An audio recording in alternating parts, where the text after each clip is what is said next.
Greetings. Greetings. I hope all is well.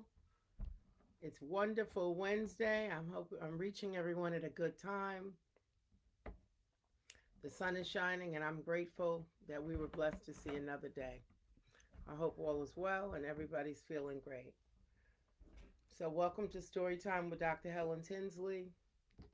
We're almost at 2 complete months that I've been reading to every day and I've enjoyed reading these stories with you. I'm running low. So we'll see how much longer this lasts or if the format changes. At any rate, let's begin. This little light of mine, I'm gonna let it shine. This little light of mine, I'm gonna let it shine. This little light of mine, I'm gonna let it shine. In the stories that I read every day. Welcome, welcome, welcome to another day of story time with Dr. Helen Tinsley. Many people are reading stories to children now. I see Michelle Obama's reading, and other people are reading, and I'm happy to be one of those people. So, welcome. Hi, Francine Blackman. Happy Mother's Day to you.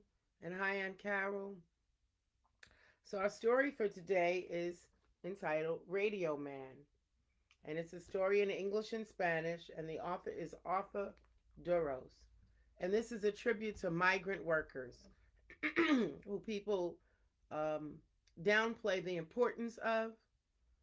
They're not paid hardly or nearly enough or given proper treatment, but they are migrant workers are a vital part of our country. I happen to live in South Jersey, and I've seen many, many migrant workers in areas where the crops are sprayed and they're not under safe conditions. So we have to advocate for the safety and care for everybody. So with that said, Radio Man. Diego woke up to sounds of a deep voice on the radio. Buenos dias. Good morning. The words in Spanish and English echoed across the room. Esta es la voz de frontera. This is the voice of the border. Good morning, Texans. And as you see, if you look closely, at the bottom of the page is the text in Spanish. ¿Está listo? Asked Diego's grandfather, Abuelo. I'm ready, said Diego. Beep, beep. A truck horn sounded outside. Diego's mother, father, and little sister Alicia were already waiting in the front seat of the truck.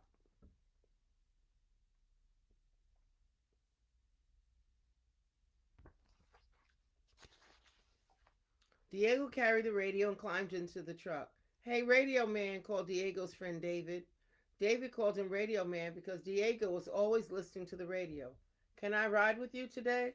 Si vámonos, said Papa, waving. Yes, let's go, said Diego. We won't see each other for a while. My family's leaving here tomorrow. So is my family, said David.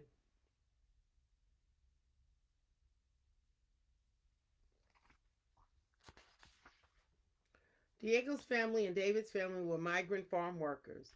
They traveled most of each year to find work picking fruits and vegetables. This was the last day of cabbage picking. It was dusty and hot in the fields. The boxes of cabbage seemed heavy. Como elefantes, said Abuelo. Diego and David thought the boxes were as heavy as elephants, too.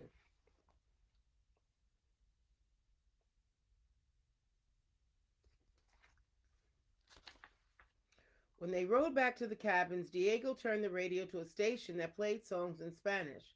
Everyone was tired from the work. Canta, said Mama. Diego sang. David tapped a rhythm on the side of the truck, and Mama helped Alicia clap hands in time to the music.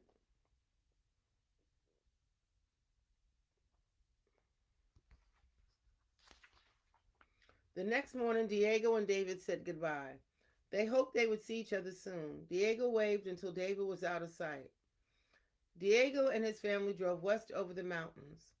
You're listening to KKTS Cactus Radio broadcasting from Tucson, Saguaro Cactus Land, said a man's voice on the radio that night. This is the After Sundown Show, and I'm the Night Owl.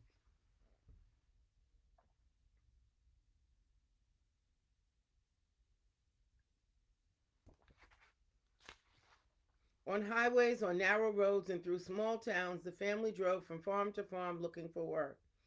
Hello, you've turned to Bird Radio of Phoenix, Arizona. I'm talking you from the banks of the Gila River.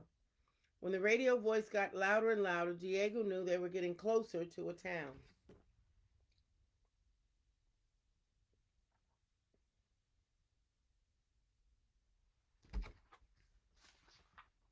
At the melon farm where his family found work, Diego saw his cousins Sophie and Ernesto. Their family had also found work here. He hadn't seen these cousins in a long time. The three walked to school together every morning. When they went back to the fields after school, they looked for Gila monsters. Once David had told Diego about Gilas, but Diego had never seen one. There's a Gila, said Diego on the last day of picking. It looks like one of your dinosaurs, Ernesto, said Sophie.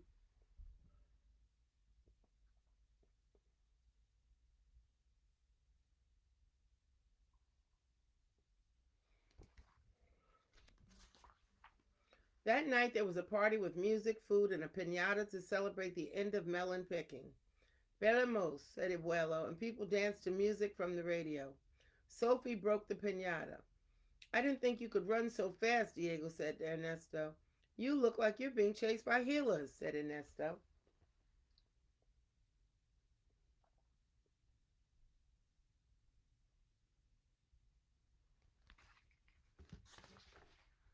The next day, Diego's family started the long drive to the cherry farms. It was hot in the truck during the day, so the family drove through the cool night. Diego was almost asleep, leaning against Abuelo, when Abuelo jiggled his arms. Escucha, he said. Diego listened to crackling sounds coming from the radio. Abuela turned the radio slowly. Buenos noches. The voice spoke only in Spanish. The songs were in Spanish too.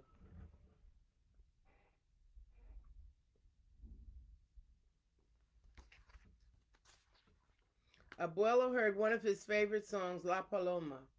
He told Diego that this station was far, far away in Mexico. Abuelo had listened to the same song in the village where he grew up. He told Diego about that village, about the forest where butterflies look like leaves on trees, and about the houses shining in the moonlight.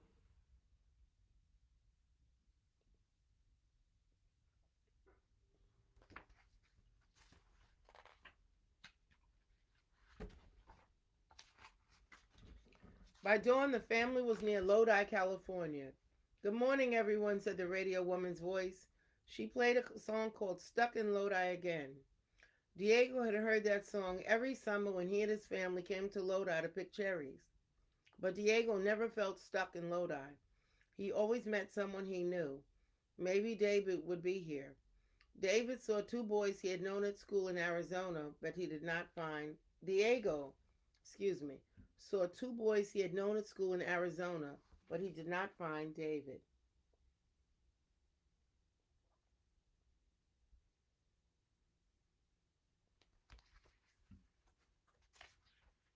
When he emptied buckets of cherries and took care of Alicia, Diego looked for his friend.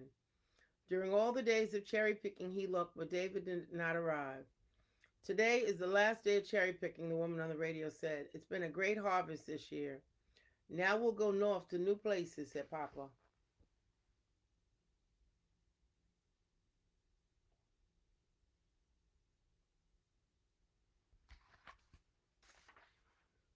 Papa drove until fog swirled around the truck. Diego heard the ocean waves crashing. You're listening to Big Radio in Crescent City, gateway to the Giants, the radio man said. The Giants were redwood trees. One tree had a tunnel big enough to drive through. I'll tell David about this, said Diego.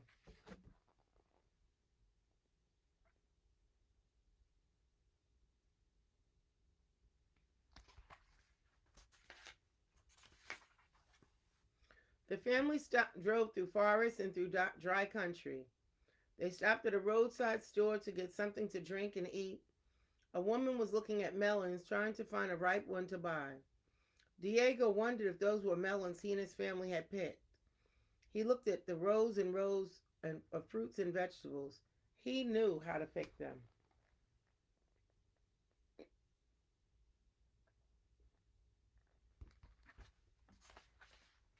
Finally, the family reached orchards of trees so heavy with apples that the branches almost touched the ground. Diego had never been here before. Ahora, anuncias del KMPO Campo, Radio Campesina de Sunnyside, Washington. Now announcements from KMPO Campo, Farm Workers Radio from Sunnyside, Washington. The radio announcer gave a telephone number so that people could call in and give their messages. Diego turned up the volume.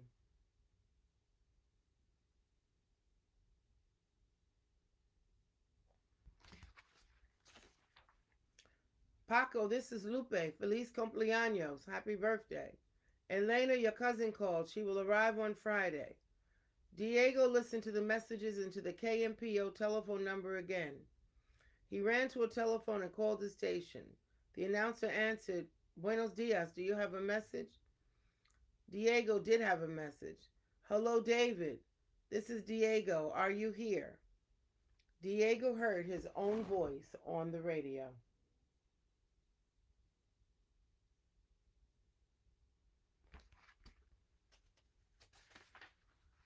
Someone was listening.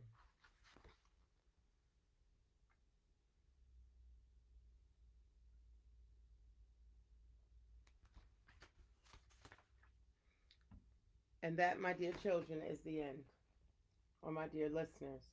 And that's the story of Radio Man, a story in English and Spanish. And it's important that we learn about all the different careers that exist. Migrant workers are undervalued and often underpaid, but they're a vital, vital, vital part of our lives because the fruits and vegetables that they pick are what we depend on for our very life. So, with that said, have a little more appreciation when you bite into a fruit or vegetable of the work and the labor that goes into producing it. So, I hope you all have a wonderful, wonderful day. Enjoy the rest of your evening. Do things to relax and keep your mind stimulated. As for me, I'm working on a big crossword puzzle. It's 1,000 piece, and I'm probably maybe close to halfway there. But in the meantime, stay well, and I'll see you tomorrow. And same time, same place. Thank you for listening. Thank you for watching. God bless.